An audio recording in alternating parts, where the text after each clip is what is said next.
Good morning, good afternoon, good evening. Thank you so much for joining us, joining the Spiritist Talk series promoted by the United States Spiritist Federation every Saturday morning at 11 a.m. Eastern Time. Thank you so much, everyone. And thank you for Yasco Aracava, who's here. And I'm just so happy to be able to welcome her to host this talk. And Yasco will be discussing just such a great topic: Jesus's miracles or psychosomatic healing. Let me start again. Jesus' miracles or psychosomatic healing, resilience as a psychotherapeutic tool. Before we proceed with today's talk, Yasko, I would like to take a moment to remind everyone in the audience today that this past Monday, April 11th, we turned two. It has been 2 years since we started our Spiritist Talk series, and I just am really excited to be able to commemorate, to celebrate together with you today. I also would like to remind everyone that we have a class called Initiation into Spiritism. It is a virtual course, and each Sunday there is a new lesson released to all of us. This class, available online, is free of charge. And it is meant for those who would like to learn a little bit more or review the basic principles of Spiritism, which was first published by Allan Kardec in 1857. Just a quick summary, this is a self-paced class composed of 30 lessons and 8 interactive Q&A sessions. Lessons, as I mentioned before, are released weekly on Sundays at 10 a.m. Eastern. Please take a moment to visit the course page on the U.S. Spiritist Federation website. It is www.spiritist.us. And if you register, you'll be able to receive the reminders by email. Tomorrow, Sunday, April 17th, the lesson will be on reincarnation. What a great topic, huh? Finally, you have seen that every once in a while we put a QR code on screen. If you enjoy this series of live talks, if you're able, take a moment to donate so we can develop new classes. We thank you. We thank you for scanning it, and please note that your donation will help produce future publications as well as promoting Spiritism to everyone. Now, back to Yasko. Yasko, so good to have you back with us. Thank you. Together, me and everyone who's watching this live would like to give you a warm, warm welcome. We hope you're doing well. And Thank you. it is so good to have you here to discuss this topic, right? As I understand it, Yasko, you will visit Jesus' healing approach. And as you do so, you may share with us how psychotherapists are finding some parallels with the healing approach in modern psychoanalysis. And also, I believe you're going to talk about the teachings as we found in the Sermon of the Mount on resilience, humility, faith, and how those teachings are raising questions whether Jesus performed miracles or simply psychosomatic healings. I can't wait to hear from you. And I'm sure everyone here as well is so eager to hear about this important message. Before Yasko starts to enlighten us in the next 60 minutes or so, I would like to formally introduce her.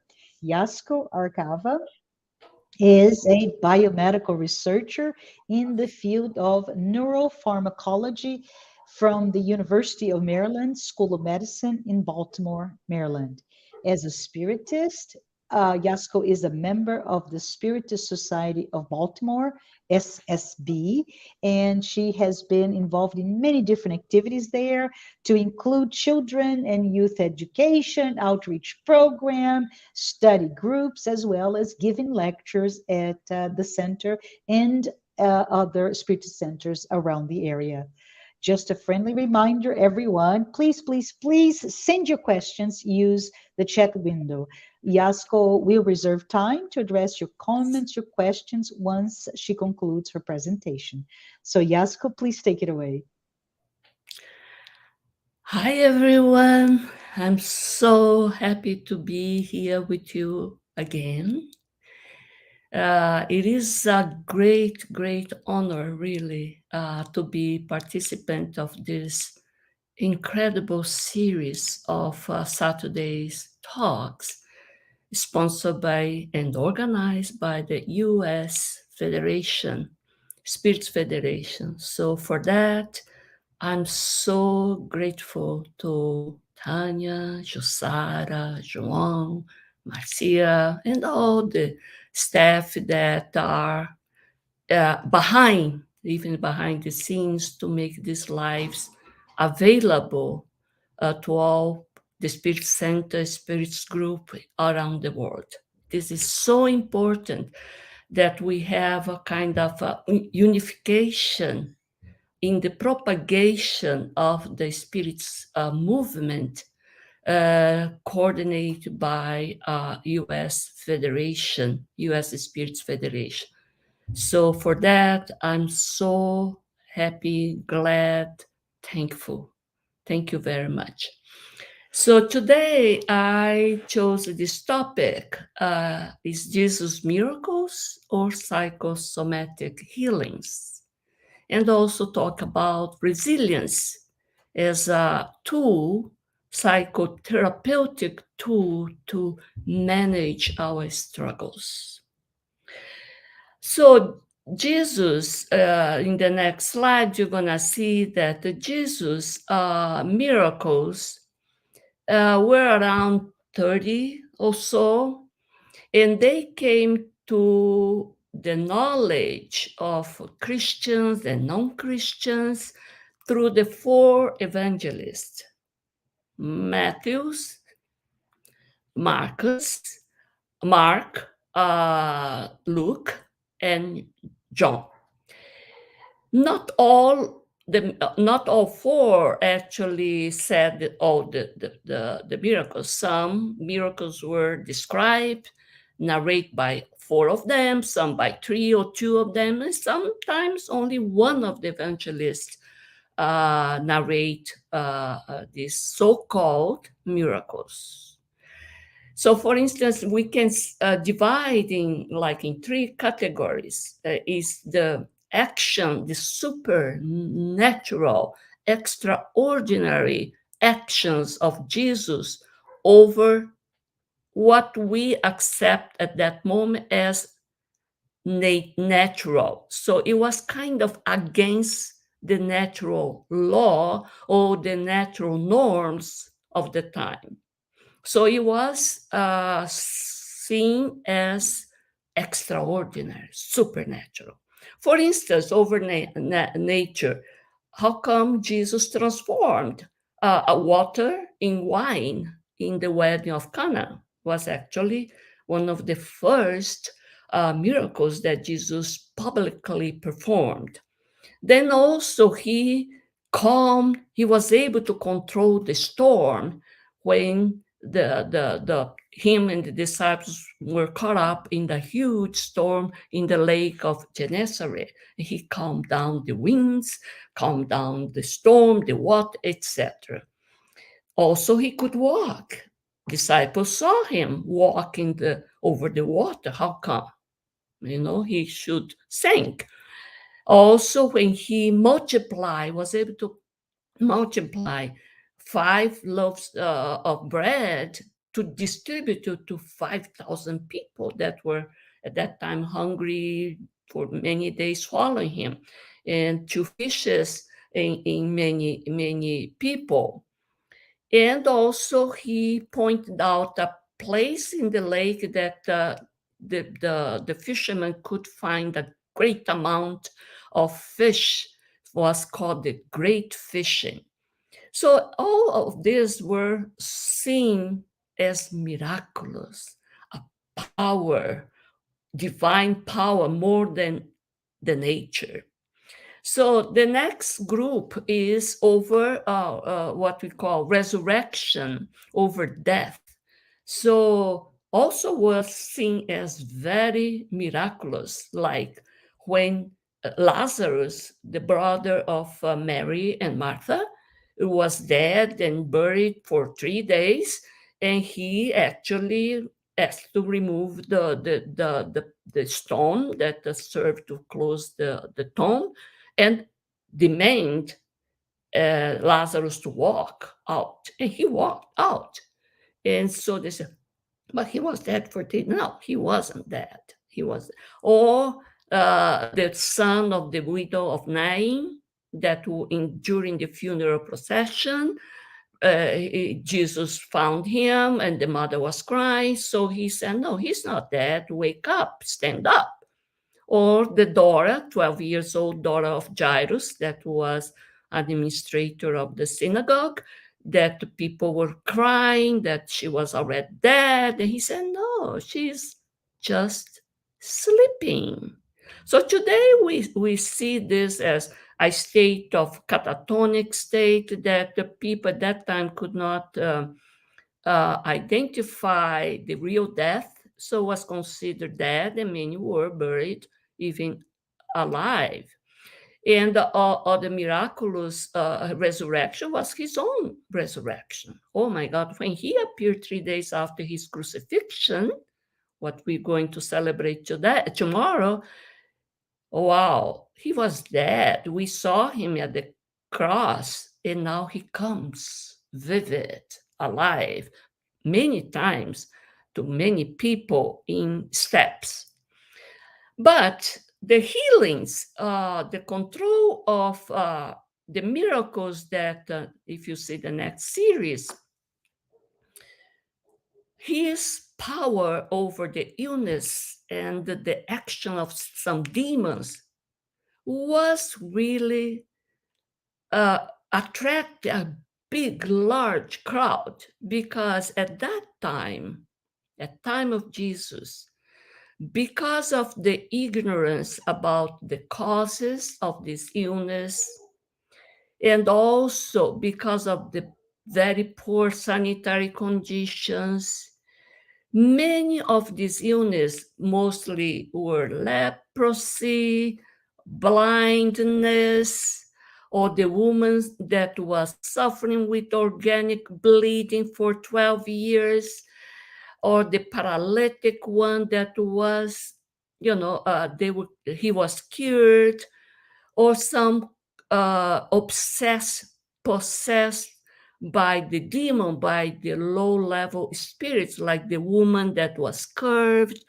She was able to stand up straight up with Jesus talk, demand to the demons, to the spirits, that is obsessors, to get out from her, or from the boy that was having the epileptic seizure.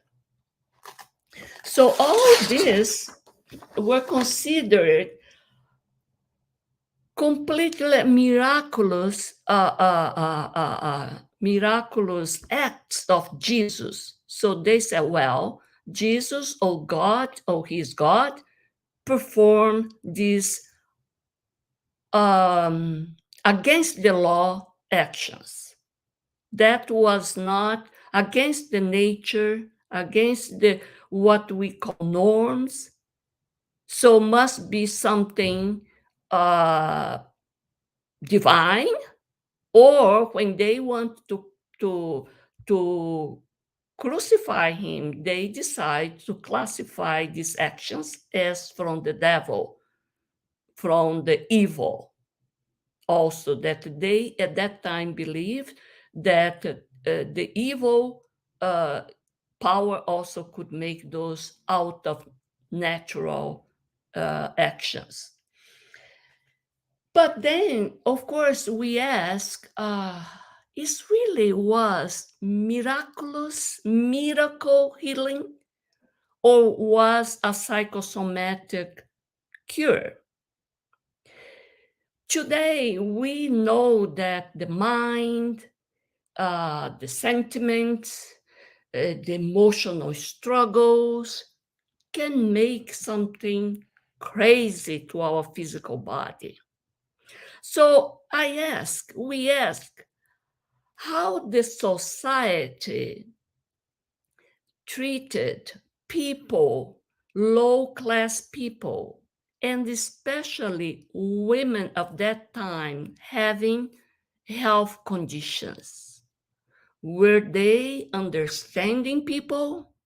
Were they accepting the authority of that time that was the Roman Empire ruling, plus the Pharisees, the religious authorities, oppressing, putting their severe ruling over these strange, unusual conditions, especially health conditions that included blood.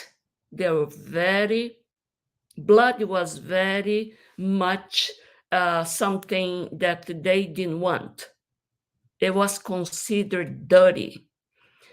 So blood, mucus, some fluids coming from the body, or skin problems they knew it could be propagate, be contagious to other people. The priests that were responsible for the sanitary control, they knew. So they put a label of religious label to say this is against our religious guidelines, Moses' law, or something of this sort, in order to have the people obeying their rules. So let's pick up this case of this woman. What happened to this woman if, as a woman, I don't know if I passed the next, but as a woman, women of that time, they didn't have in a male ruled society, even the civil society or the religious society, had no rights. They were considered items, possessions of the male, the family. If the woman was a single, she belonged to the father authority. She was an item almost. If she get married, she now belongs to the husband.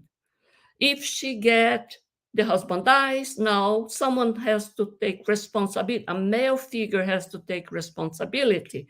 Usually a brother or an uncle, someone, otherwise she would be thrown out the street or be an outlaw in the society. So this woman, imagine that this woman was having these so-called female issues. That is menstrual period, bleeding. So the society at that time said, look, woman in that stage, in that period, or when she was pregnant or delivered a baby, she could not be touched by anyone. She could not touch anything. And she also had things that she would touch, material thing, has to be thoroughly washed, cleaned. If it cannot be cleaned, has to be discarded. That's how she was put out in a corner, could not get out from the house. So this woman was in continuous bleeding. So she was ostracized for that society.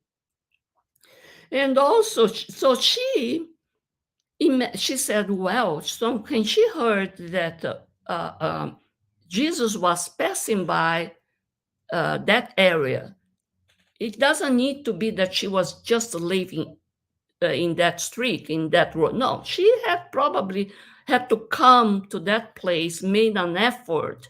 And while she's crawling there, the Matthew or Mark says, this is Mark's description says, and a woman was there who had been subject to bleed for 12 years.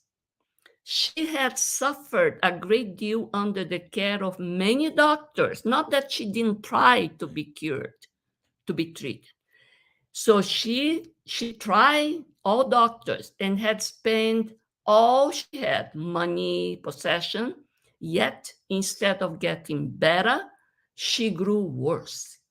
When she heard about Jesus, she came up behind him, inside this crowd, underneath, trying to and she said to herself, if I just touch the fringe of his robe, I know I can be cured, I can be healed. So she did. And she had to be this secretive because of the law. If they find that she, in that state of bleeding, she touched someone, she would make that person impure. In this case, Jesus. So if she will be caught, it would be a big commotion because she was against the law. So when her bleeding stopped, and Jesus said, "Who touched me?" She was completely scared because she was doing something against the law. So, and then Peter said, "Oh, Master, but there's so many people around. How could you say that? Who touched you? Everybody's touching." No, someone touched me in a different way because of virtue and vital energy get out from my body. So she was getting so afraid, but she said, "That's me." But my bleeding stopped. And then he said, "Well, your faith healed you. Go in peace, my daughter." So now I ask, I don't know if the next, I ask the following. I think there is, yes. We ask whether this is a psychosomatic, was a psychosomatic disorder. Because this woman was under such a pressure for so long, so undermined, so with low self-esteem. So we ask, was this Jesus' acceptance welcoming a therapeutic healing for her?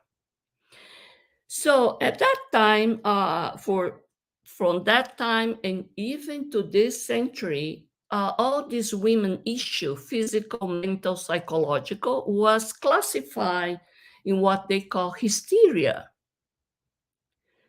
So hysteria was mostly a women issue, a female issue. You don't call a male issue a hysteria. It's all about women. And usually is from, they classify as a psychological imbalance of that woman or something. So it was very negative. So the oppression, we all know, all the people, especially the sick, the poor, was under a big deal because of this religious, political, cultural prejudice. But this term stays until 20th century, and many known psychologists, Freud, Charcot, that they dedicate a study of the women of that time to understand hysteria and to treat hysteria.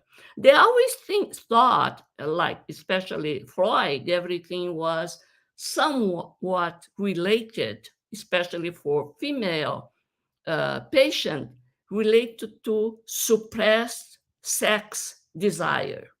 So because they could not express their sexuality like the men, all these were consequence of this psychological problem was consequence of this suppression, oppression that Freud thought about, but later was not exactly like this.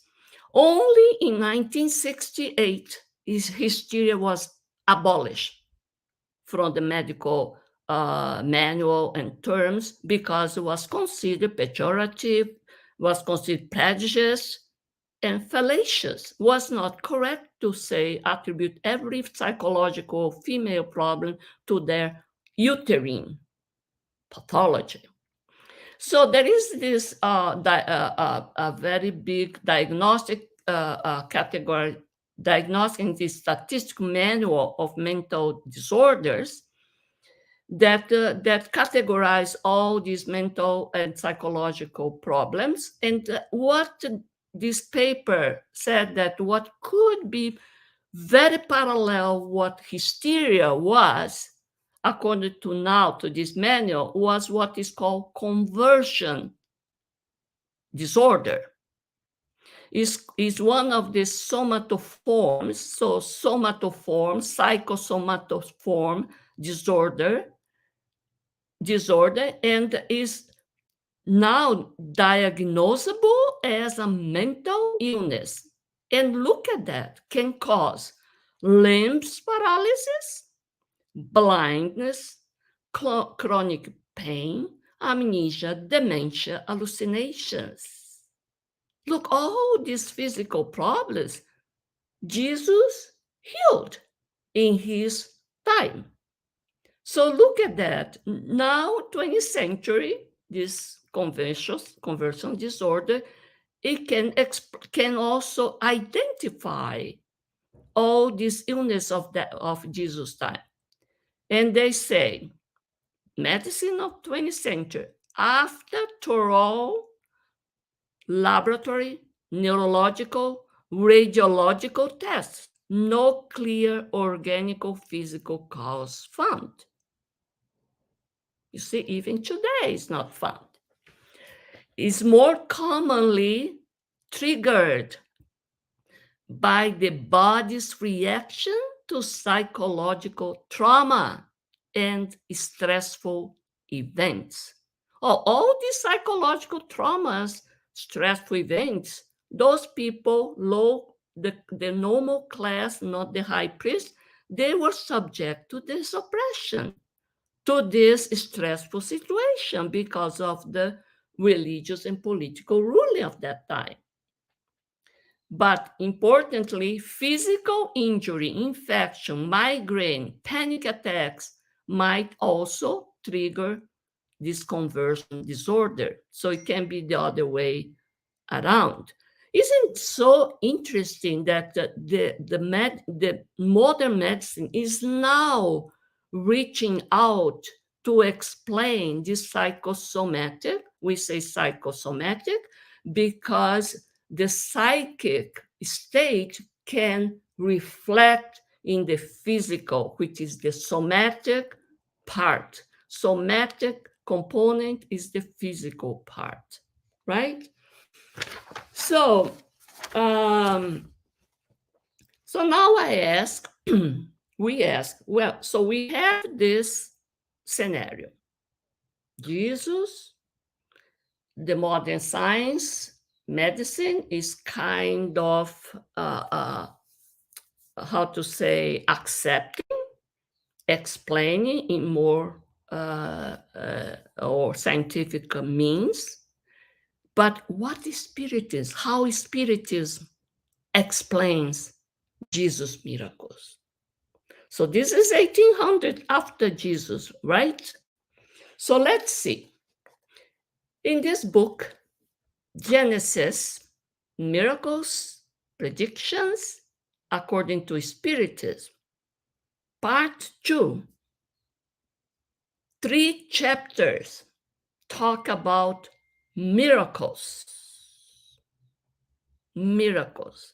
So Kardec, now he's trying to bring the Spiritist point of view to explain, and in the end, he wants to prove, to make us accept that there is no miracles. Everything is under the natural laws, either physical laws or spiritual laws. So in this chapter 13, he talks about the characteristics of the miracles. And of course, he starts to define what miracle means. And he says, etymologically, miracle comes from mirare, admire. That means miracles means admirable, something extraordinary, surprising. But the academy or the dictionary defines as miracle as an act of divine power, contrary to known laws of nature. Theologically, the church says miracle is a derogation from the laws of nature through which God manifests the divine power. So the church,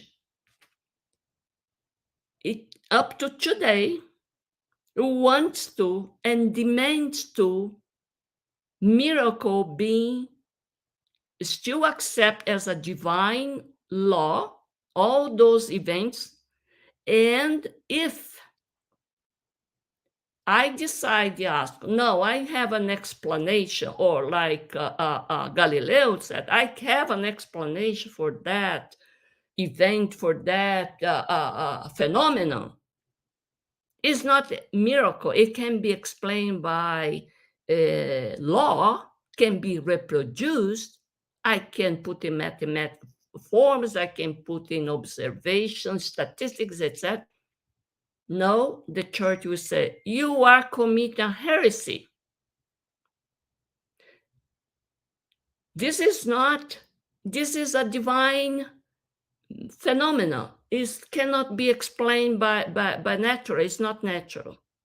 And for that, if you insist, no, it is natural, it's not divine, the church would excommunicate you and put on to be burned at stake. Well, many did. Many found this end to their conviction for that conviction.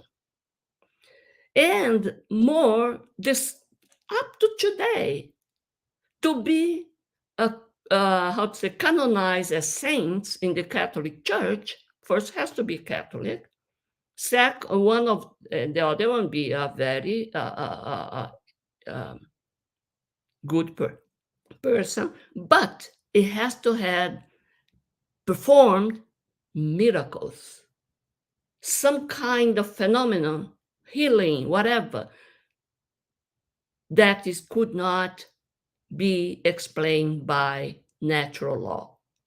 Has some supernatural, divine power there involved. Up to today. Okay. So once once the phenomenon is explained, there is no miracle. Also, to be a miracle, it has to be unusual, isolated, and exceptional. So if the science or in the laboratory or the observation of the sky, we say this can be reproduced, therefore is subject to some law, some physical law, it can be known or unknown law, it's no longer a miracle. Because if you can reproduce, there is a law behind this. So it's not considered a miracle anymore. So in order to be a miracle, it was unusual, isolated, exceptional. Once it's reproduced, No miracles.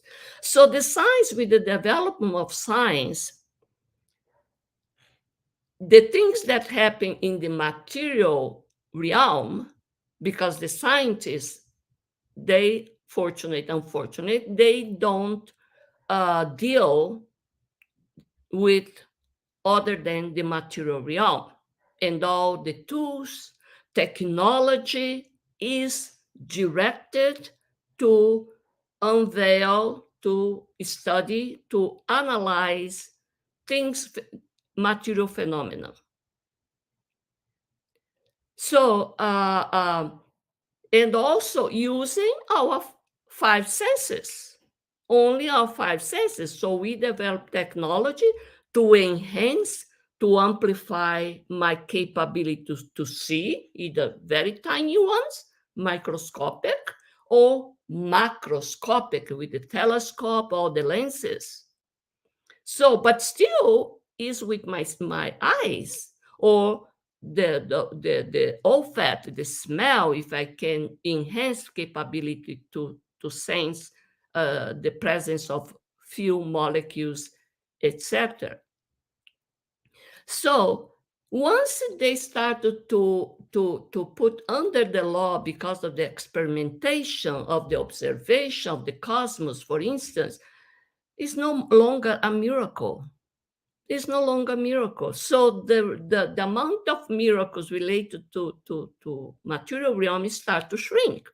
For instance, before, all the ancient people were amazed about the lightning during storm, and they put even the divine or evil force behind that.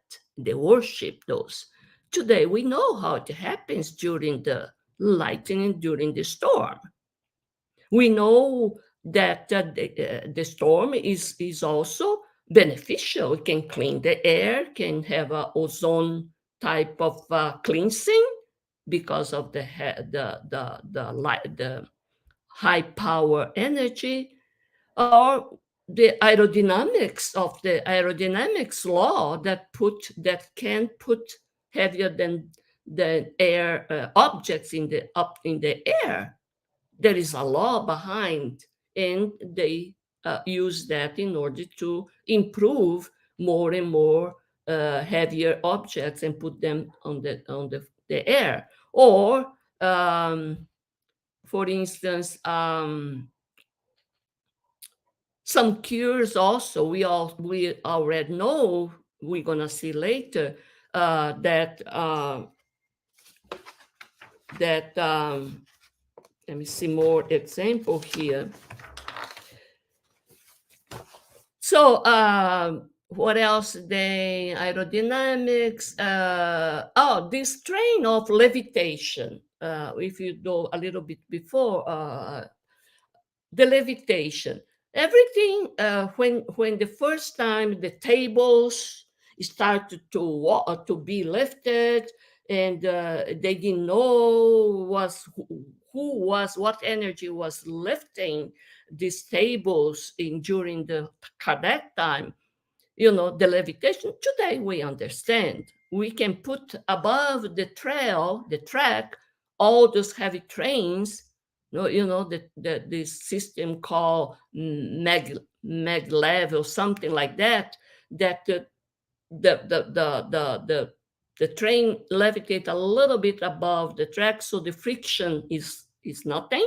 So they can reach a speed of 500 kilometers per hour, or something never thought before. But there is a law. There is a magnetic. There's some elements, chemical elements with magnetic power that, when manipulate, can lift by how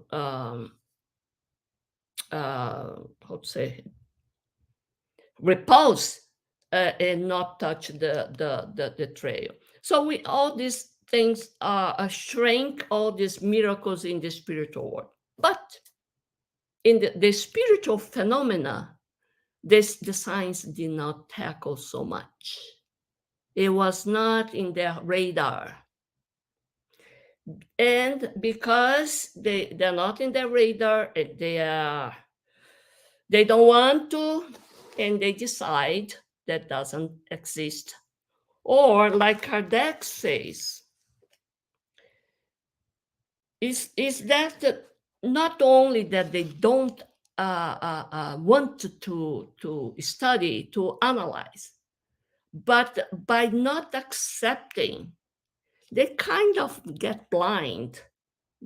And they start to uh, to talk, to call other people that comes like spiritists with the rational explanation, like, something that we are in not a good state of mind, or nothing to be taken seriously. But things are changing. Things are changing slowly. So let's see now. Next slide.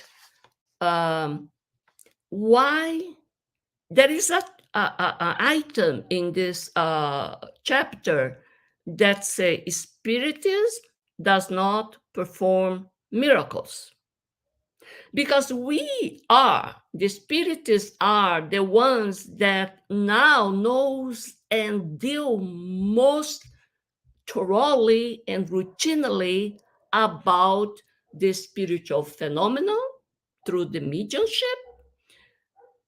And we have, like Kardec gave us this doctrine based on rational analysis, thorough experimentation to see if it was reproducible, all those things that the spirits were answering about the question made to the mediums. So let's see why Spiritism does not perform miracles. We cannot accept these things that people outside of Spiritism says, oh, this is a miracle, this is a divine action, divine power. No, we cannot, because we have all this information that I'm going to list below. So we have no right to be to be ignorant. First, we are spirits. Not all people accept we are all spirits in both realms, either incarnate, transiently, or mostly either discarnate. This is incarnate or discarnate. There is a misspelling there.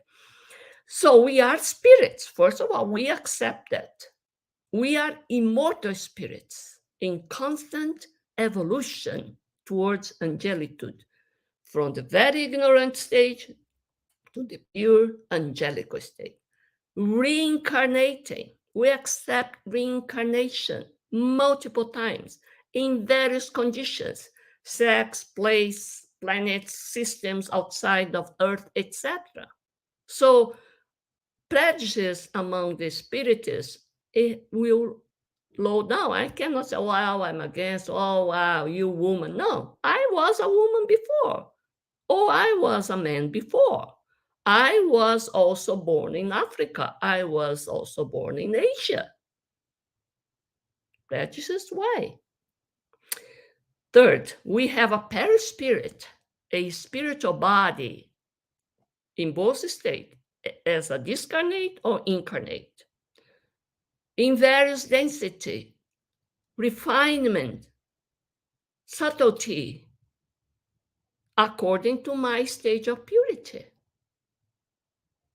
Jesus, being the most pure being, lived in earth. So his perispirit was the most ethereal and the most powerful and capable, we're going to see. The perispirit serves as a body for the spirit to express its thoughts, desire, will, emotions, intentions, bad or good. Bad or good. So it's the spirit that has all these bad or good emotion, desired thoughts, etc., but needs the perispirit to express this and to pass to the physical body if it's incarnated, is in incarnate states. And the perispirit also serves as the link to the physical body during incarnation and act upon matter. So the spirit, either discarnate or incarnate, can manipulate, act upon the matter through the perispirit, more evolved, more capable. The spirit will be to manipulate what we later we're gonna call the universal cosmic fluid. Jesus was the utmost powerful being, could manipulate, and he made even the planet Earth. So why not other things that are much smaller? We are spirits in infinite degree of evolution, and accordingly, infinite states and subtlety of spirits and physical body for the world that we are in. So we had also a very rough physical body before. We are refining the physical body too, not only the spirit, the perispirit. The spirit has evolved, it changes the spirit and the physical body. We can communicate with discarnate spirits. Look at that. And with the particular ones, if we have the merit. Well, we were also informed with lots of books, even Kardec's, but beyond Kardec, under Louis series, about the spiritual world. The houses, hospitals, schools, course that we have, that is there, and we can participate and go there and experience this world, spiritual world, during emancipation. We accept that we can detach, emancipate from the physical body during sleep, during dreams, in awakening state during trance. We accept also, number 8, we have a vital magnetic energy that we can use during passes, prayers. We understand how passes and prayers work because we are made of vital magnetic energy, all beings. With the age, of course, of the high spirit, to achieve the mental and physical healings. But this is also how we are prepared to connect with the high spirits, to exchange these vital fluids.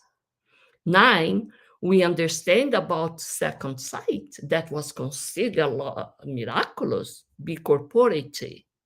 Euripides Barçanufo, that emancipate from, left his body in the class and went to rescue, to deliver a baby far away.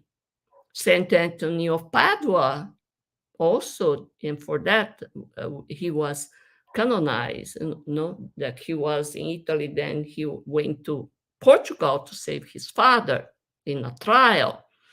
So Jesus, of course, was the most powerful person that could do whatever he wants, be corporate, second sight, manipulate all the matter. Number 10, the apparition, materialization is not miraculous anymore. We understand about the ectoplasm. It's a vital energy, like the blood is made from the physical body, donated by the physical body and then manipulated by the spirit. Either a different class of spirits perform healing, apparition, etc. And we understand by the same ectoplasm, levitation, moving tables, so nothing anymore is miraculous. It's all, like Kardec says, natural phenomena. Next. So next, we talk about fluids. That is very important because fluids now is what is manipulated and be a source of healing. So Universal fluid is a primitive element, we all know, of both corporeal and the perispirit, which are merely transformation of it. So everything that is in the material and the perispirit, except for the spirit, is made by universal fluid, which is the primitive element. So how how the healing is performed, occur according to Spiritism? It says, by the very nature of this fluid condensed in the perispirit, this fluid can supply, it can be supply reparatory elements to the body. Reparatory elements of the body. The driving healing agent is the incarnate or discarnate spirit. I can do my own healing if I concentrate and make some exercise. So the driving healing agent is the incarnate or discarnate spirit that injects a portion of the substance of its fluid envelope into a deteriorating body. So is a flow of the healthy to an unhealthy one. The healthy molecule substituting the unhealthy molecule. The health cell substituting the unhealthy molecule. Well, today we know all stem cells therapy is based on this. You know, the transplant of medulla, also the bone marrow is to replace the healthy ones to the unhealthy ones. But I can, in very more routine way, with certain exercise, boost my own stem cells and heal myself.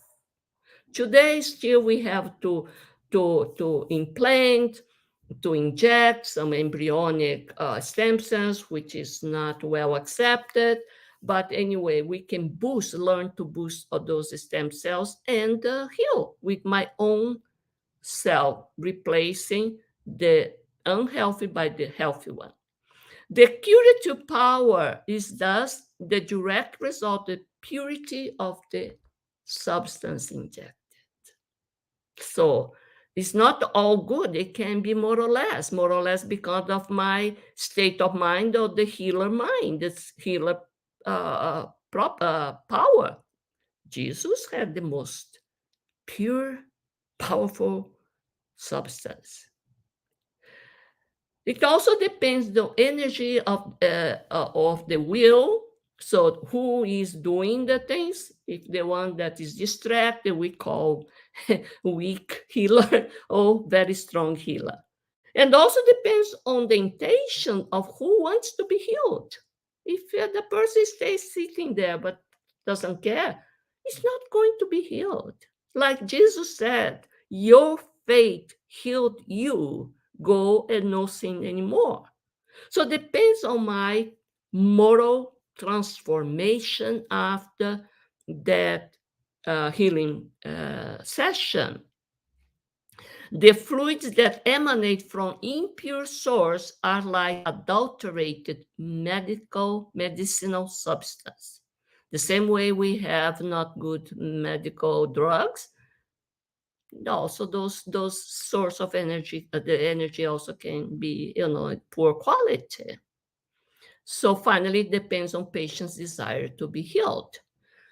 So that is all explainable now, and we all see that something that before or people outside the spiritists can see as miracle is not any longer. We spiritists know how to improve the results. Is all here, is all in the heart.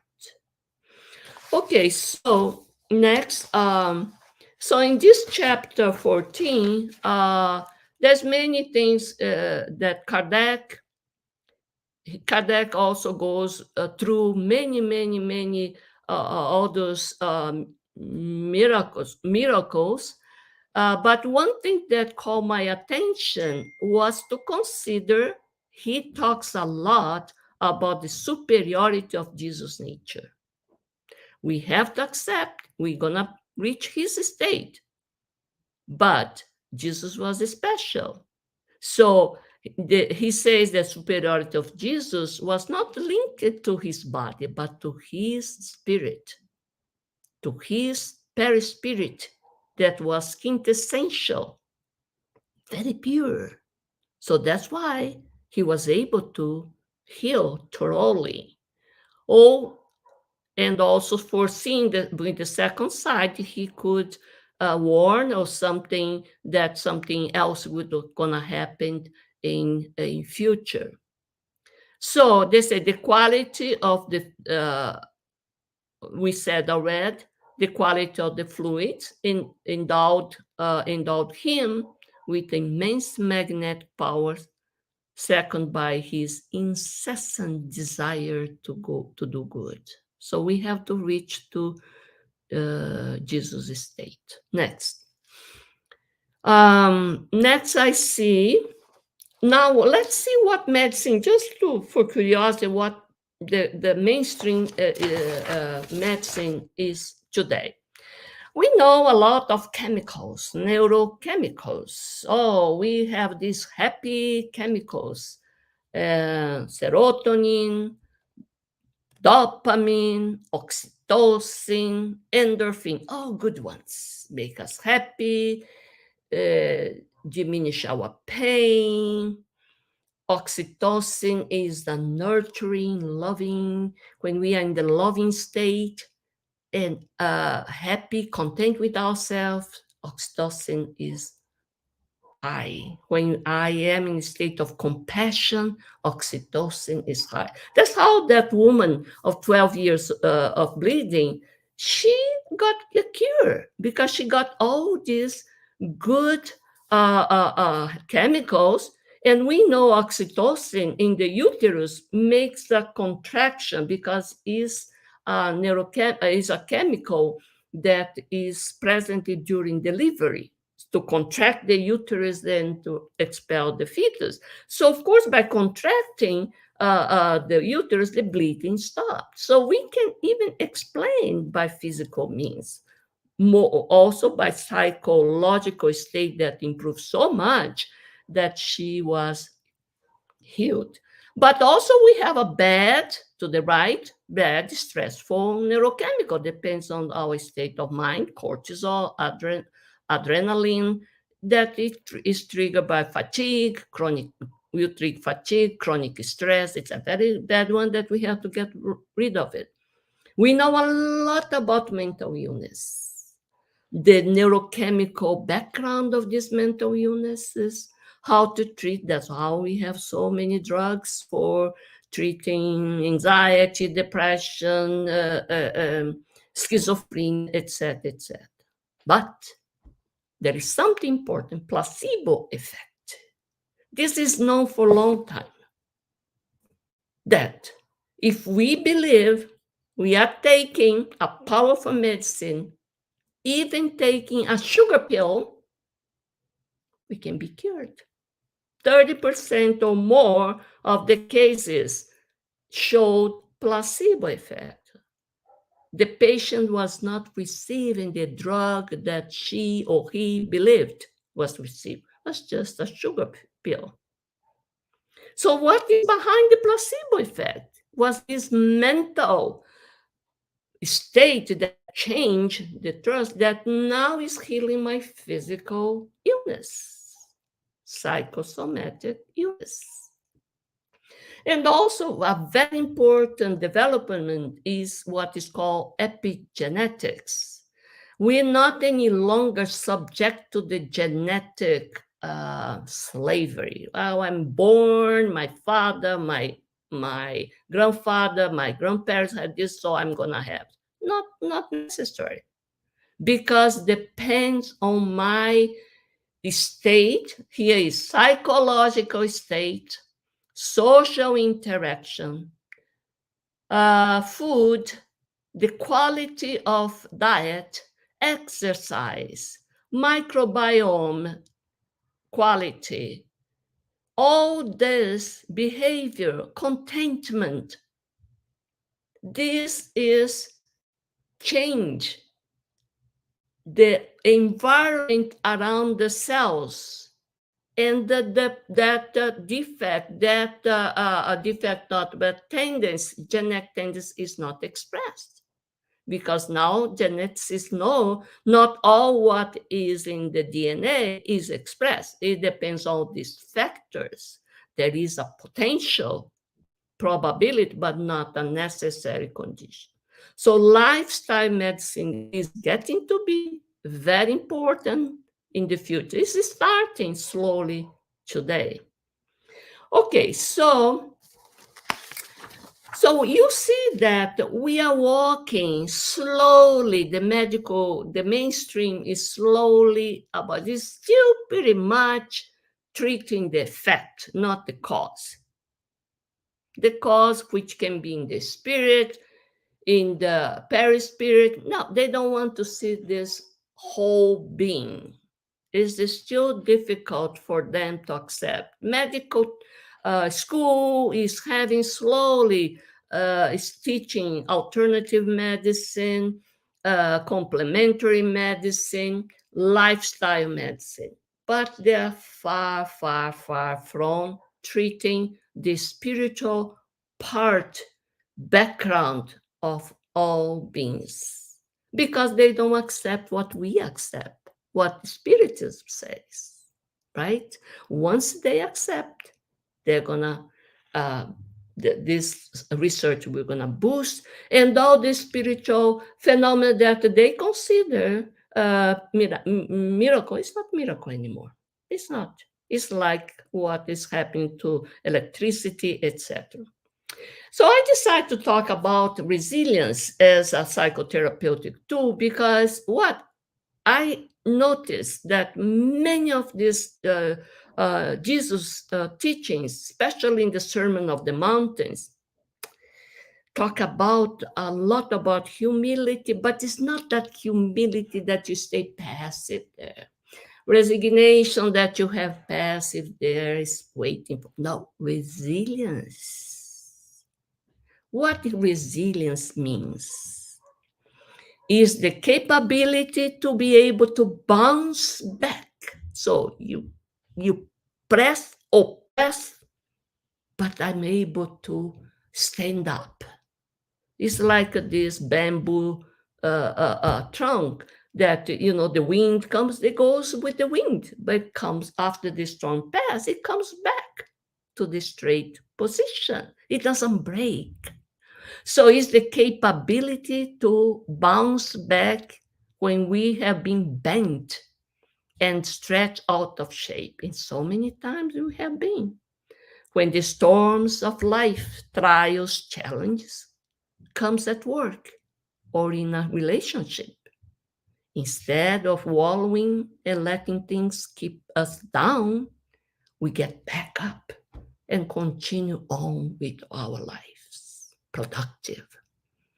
American Psychological Association says resilience is a process of adapting well in the face of adversity, trauma, tragedy, threats, stress. That's how Jesus taught. Jesus taught, look, you bounce back. You will succeed. Go and not sin anymore. See other routes. So did Peter, Simon Peter. Wow, it was a low state when he denied Jesus 3 times. And Jesus looked at him with this understanding look. Didn't I tell you that you would deny me? So the first moment he wept, he was so upset with himself. But what he did, he bounced back and became the Simon Peter to direct all those younger disciples, the followers of Jesus. So did Paul of Tarsus. He was He killed, he assassinated Stephen. He did that. He stayed there crying forever. No, he bounced back. And he did his great job. Without him, we won't have Christianity in the Western society. Today, we have Nelson Mandela, resilience during apartheid fight, Stephen Hawking, overcoming or trying to control or deal with his disease, Viktor Frankl, during the Holocaust. We have many of this, right? So, what is resilience? Next slide. We see that there's many domains of resilience I thought was interesting: physical, emotional, mental, spiritual. Just look at that. Physical flexibility, endurance, strength. Mental flexibility, attention span, ability to focus, incorporate multiple points of view. We have to practice this. In order to build up resilience, we just build this kind of trait or properties or of our mental part. Emotional, be emotional flexible, positive outlook, self-management. Don't give up on ourselves. Spiritual flexibility, commitment to values, change, inner transformation, tolerance of others' values and beliefs, accepting. Jesus did all the time this. He enticed everyone to do so. Don't be so harsh. Matthew, Levi, why are you condemning? Next. So we know if you pass through other things, we can pass on. So we have before the positive attitude. We have to have positive attitude. That's what resilience one component is. Positive attitude. The positive person acknowledge the reality is not illusionary, but it looks to the good of life, good part, optimism. Resilient people continues to hope that things will get better, not always expecting the worst. There are many people that expect always the worst. Ability to manage emotions. Resilience involves capability to take ownership of your feelings and control them. Yourself, ourselves, not others. Don't put others, blame other people, circumstances, etc. Take hold of your situation. Seeing failures as helpful feedback. This is good. Instead, be la, la, la, la, nye, nye, nye. What can I do better next time? What can I learn from this? It's what Jesus taught us all. Okay, next. I think we have to wrap up. Okay, so this book, very quickly, is called Resilient, Your Invitation to a Jesus-Shaped Life. This is also a DVD series. I listened to them. This guy was passing through a very bad familial problem, and he said, my God, let's see what Jesus can help me. And he decided to read every day for 1 month the Sermon of the Mount to see if he could extract something to help. Then that went to 2 months, 3 months. So he advised us to do the same. He says, you will find the healing, the way to get out from your problem. Your resilience is up, boosted. And so here I put at least the 4 Beatitudes, what Jesus did. He said, blessed are the poor in spirit, for theirs is the kingdom of heaven. Poor of spirit. Not the few that are poor in appearance, no. Those that are humble, resilient, willing to stand up.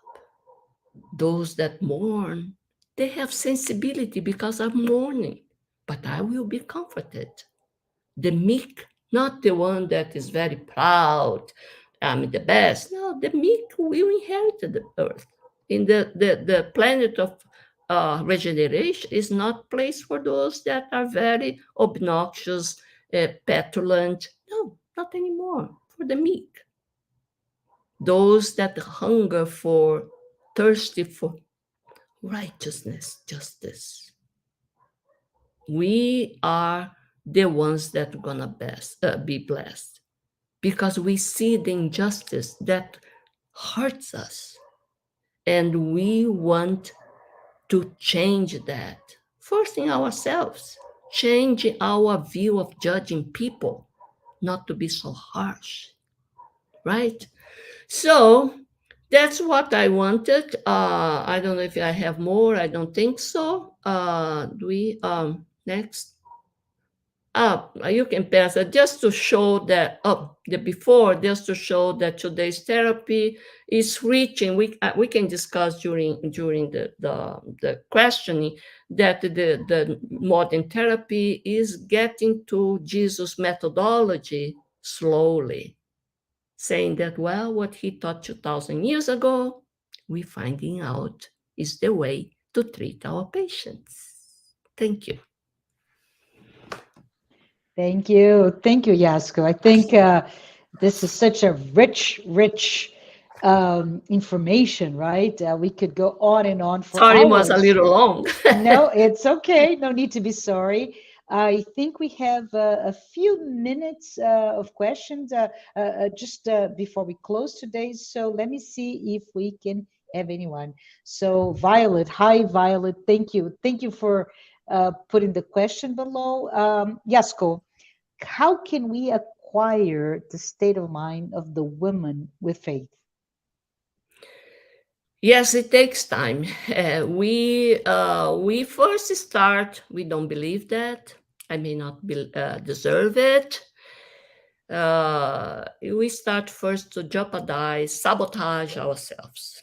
Mhm. That's the first inclination. But we'll reach one time that either we are permeable to some kind of inspiration from the above, because the faith is there. We just have to be, Right. boosted and let it appear. So this woman, we asked, why didn't she do in the first year? So why 12 years? Why so many? There was a time that she said, enough is enough. I did what was in my power. I went to this doctor. I heard and someone whispered, there's a guy there. It can help you. It can be other person. Goes to that spirit center. Man, you went to Chico and you went to Divaldo, right? Suddenly that faith, that courage, that is mix of courage comes. I'm gonna take actions unusual before seen as impossible. We take this unusual action. And she decided to do that. And we're gonna see many people doing this. They have to get out from the same behavior, change it. They're how, but it needs to build up. It needs to build up. And faster we go if we accumulate knowledge and experience in a correct way, in not in a negative way that would put our uh, potential or chance to build up the faith much lower. No, we have to do the correct way, look for correct situation. Yeah, I agree with you, Violet. I hope that your question was answered. I think it was in your last slides, right? The idea of what's the patient, how to best get to that point to be able to be healed. Let's see if we have one final question. Yeah, from Violet again. So Violet is asking a second question. Yasko, she's saying, how can prayer specifically be used as psychotherapeutic tool? Great question. Thank you. Yes, very great question, Violet. As you said, because we made with this vital magnetic fluid, all beings in different stage, more or less, more powerful or less powerful, but we all have this magnetic vital fluid that we can exchange. Depends on our mind, the purity, the truthful of our intention when we are praying. Not that say, oh, do I have a merit? No, we all have the merit. Just we have to trust. I have, but also I am humble. I am humble to say, look, God, look, mentors, look, whoever, I need your help. I am here prepared to accept, but please help me in this situation. Help my kid, help my baby. Please, I am here to asking you and willing to accept and to do whatever is necessary.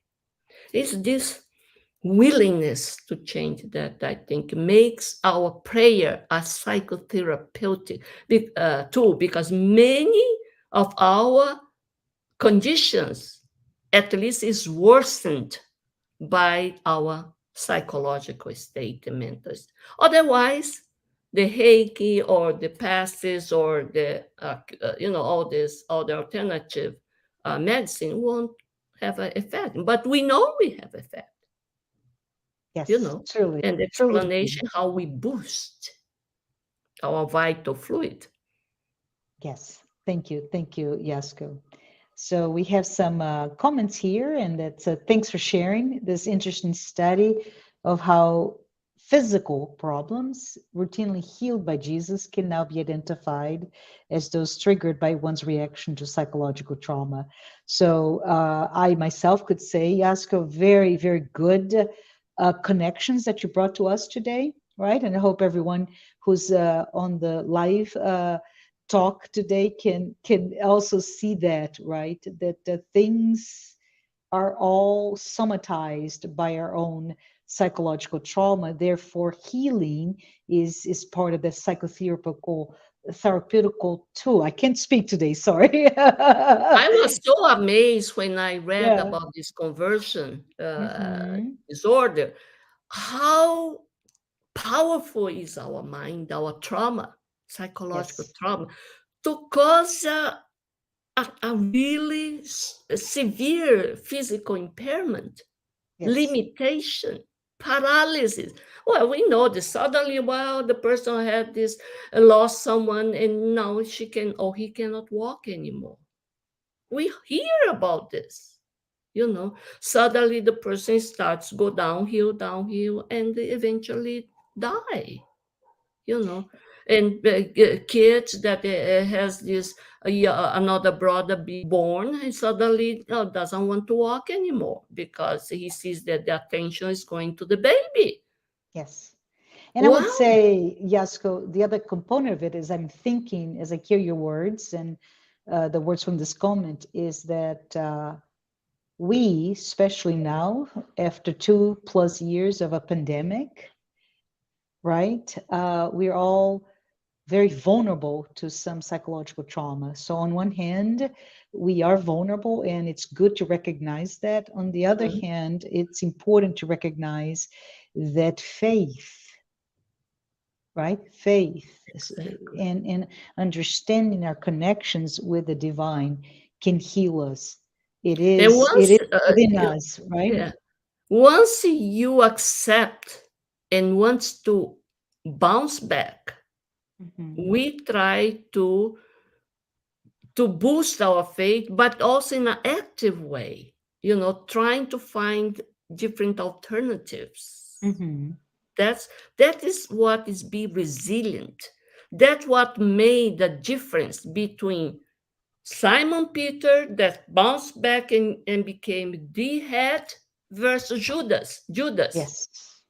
Judas also betrayed, quote unquote, like Peter felt Mhm. Jesus, betrayed Jesus. But what happened to Judas? He was not resilient. He committed suicide.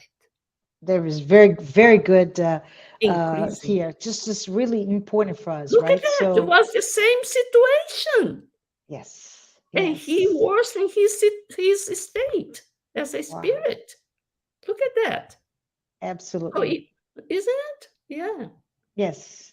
So, everyone who is here listening to this talk, I want to say thank you for being here. Thank you, Yasko. We have come to the end of our talk today, and I appreciate your Thank you, questions, Violet. your comments, right? Thank you, And I just Marcia. wanted to let everybody know that Hi, Christina. next Saturday, April Uh-huh. 30th at 11 a.m. Eastern, don't miss our next live talk with Marcelo, Ana Moreno. I'm sorry. I thought I had a different one. So, Ana, I think this is, yes, I'm sorry. I had the 30th. So, Ana Moreno, my apologies, everyone. Ana Moreno will be talking about searching for the meaning of life. And I'm really excited to be able to hear from her on that such an important topic. As we are about to end this live today, would like to just remind everyone that, as you know, the U.S. Spiritist Federation has released the virtual course, Initiation into Spiritism, which is delivered weekly, free of charge. And it's really catered to anyone who is interested to either start to learn about Spiritism or those who want to go back and review those basic principles. Tomorrow, specifically, 10 a.m., we have a new lesson, and that lesson will be focused on reincarnation. The lesson will be released at 10 a.m. Eastern. And if you're interested in registering and getting reminders via email, go to www.spiritist.us, and you can do that very easily. I would like to ask Yasko to say a prayer before we end Sure. today. Thank you. Thank you, Marcia. So let's all together concentrate our mind, our heart to the above, to the high spirituality, to God, our Father, to Jesus Christ, our brother, model, guiding model, all our mentors, guardian angels,